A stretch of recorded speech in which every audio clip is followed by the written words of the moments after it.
ప్రేమ వస్తుందంటే ఇట్లా అభిమానం వస్తుంది, అంతకుమించి ఏం రాదు, అంతకుమించి ఏమీ అవసరం కూడా లేదు. అది చాలా ముఖ్యం. మీ అందరి ప్రేమకు అభిమానానికి ధన్యవాదాలు తెలియజేస్తూ DCMS మాజీ అధ్యక్షులు గౌరవనీయులు మోహన్ గారిని మాట్లాడవలసింది కోరుతాం. బీసీల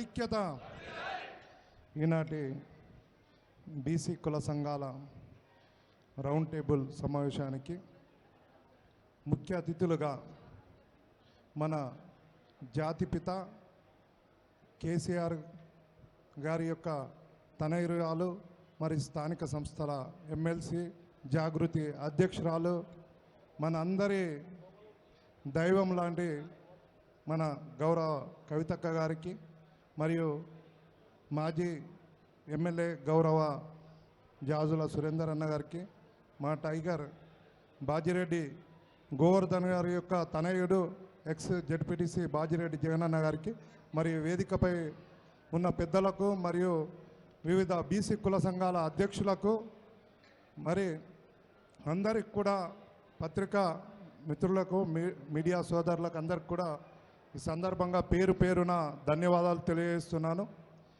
ఏదైతే గత ప్రభుత్వాన్ని చూసినాం మనం 10 సంవత్సరాలు, అంతకుముందు కాంగ్రెస్ ప్రభుత్వం పరిపాలించిన ప్రభుత్వాన్ని చూసినాం.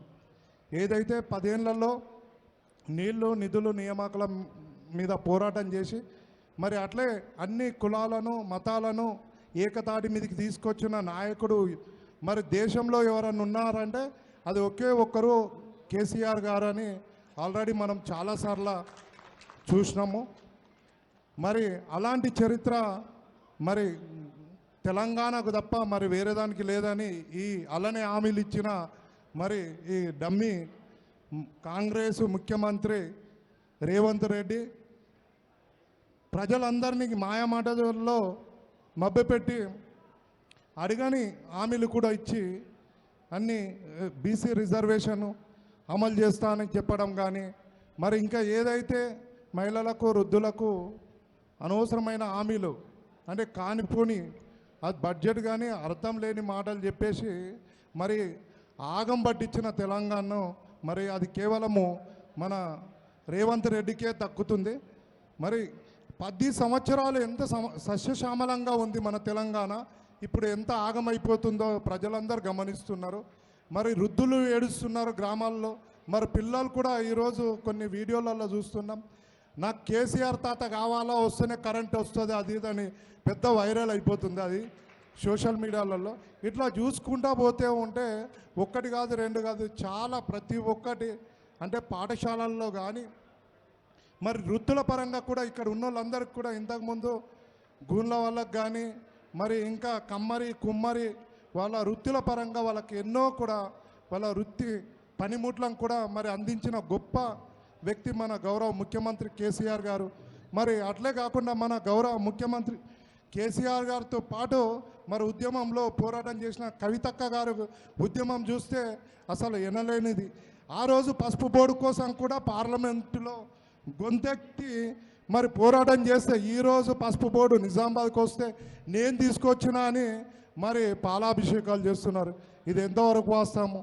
మరి అట్లాంటి చెప్పుకుంటూ పోతే ఆ రోజు మన సంస్కృతి సాంప్రదాయాలను ఎన్నిటినో పక్కన పెడితే బతుకమ్మ తల్లిగా వెళ్ళి ఆడపడుచులకు మంచి గౌరవంతో మరి పట్టు చీరలు మంచి చీరలు ఇచ్చి మరి మనం తెలుగు ఆడపడుచులను ఎలా అయితే గౌరవించాలో ఇంటింటికి కూడా బతుకమ్మ చీరలు ఇచ్చి వాళ్ళని గౌరవించుకున్న ప్రతీక మన తెలంగాణకు ఉన్నది. మరి అట్లా చెప్పుకుంటూ పోతే ఒకటి కాదు రెండు కాదు బీడీ కార్మికులు వాళ్ళు మరి బీడీలు చేసి వాళ్ళు అవస్థ పడుతున్నారని కూడా వాళ్ళ కోసం మన అక్క కవితక్క గారు పెద్ద మనసు చేసుకొని మరి వాళ్ళని డెప్త్గా ఆలోచించి వాళ్ళకు బీడీ పెన్షన్ కూడా ఇప్పించడం జరిగింది. మరి తెలంగాణలో సంక్షేమ పథకాలు చూస్తే అప్పుడు అసలు లెక్కలేని ప్రతి ఒక్కటి కూడా ఎక్కడ కూడా కరోనా లాంటి కష్టకాలంలో కూడా ఆపకుండా కేసీఆర్ గారు మంచి ఆర్థిక ప్రణాళికతోటి మంచి వృద్ధి చేసి మరి 10 ఏళ్లలో 4 లక్షల అప్పు ఉన్నదని వాళ్ళు అప్పచెప్పిపోతే ఈ యొక్క రేవంత్ రెడ్డి ముఖ్యమంత్రి అయినాక వాస్తవానికి 4,80,000 అప్పు ఉందన్నాడు.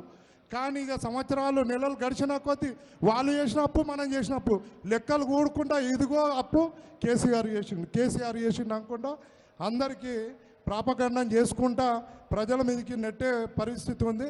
కాబట్టి ఇది అందరు ప్రజలు గమనిస్తున్నారు. ఈ బీసీ యొక్క మరి ఏదైతే రిజర్వేషన్ల కోసం కవితక్క పోరాటంలో భాగంగా మేమందరం కవితక్క వెన్నంటూ ఉండి మరి ఏదైతే అది పూర్తిగా 42% అమలు అయ్యేంత వరకు కూడా మేము అక్క ఎంబట పోరాటంలో పాలు పంచుకుంటామని కూడా ఈ సందర్భంగా తెలియజేసుకుంటూ ఈ అవకాశం ఇచ్చిన మరి అందరికి కూడా మరొకసారి ధన్యవాదాలు. జై తెలంగాణ, జై కేసీఆర్, జై కవితక్క. థ్యాంక్ యూ మోహన్ గారు. ఇప్పుడు కుమ్మరి సంఘం నుండి సతీష్ కుమార్ ప్రజాపతి గారిని మాట్లాడాల్సిన కోరుతాం.